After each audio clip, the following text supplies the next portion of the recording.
84 թիվն էր։ Ու ես եկա մարզաբազա ձորախտուրի, ասենց վախենալով, ես կարծեցի գնալու եմ փոխարինող կազմել էր։ Այն ժամանակ կար հիմնական կազմ, փոխարինող կազմել էր, դուբլ էր կոչվում, մարզվում երկրորդ դաշտում ձորախտուրի,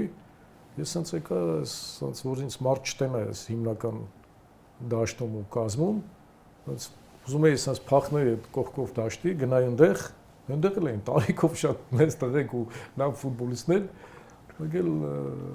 ինձ ասեցին, չէ, այնտեղ չէ, ստեղ ես գալի, հիմնական կազմ, ու այդ ժամանակ Խորեն Հովհաննիսյան, Ասաբովլյան Սամվել, այդ տղեկն էին, որ հզոր տղեկ, ու ես 10-րդ դասարան երեխա էի, ու ինձ Նիկիտ Պավլիչը, ես վախենալով սենց մոտա դաշտ, Նիկիտ Պավլիչը ինձ մոտիկացավ, ինձ ասեց, «Давай, Աբրամչիկ, давай», ասեց, սենց եկավ, սենց, «Давай», ասեց, ես մի քիչ բան եղա, ուզում եմ ասեմ առաջի մարզիչներ, որ 17 տարեկան է, ինձ ինքը հրավիրեց Երևանի Արարատ։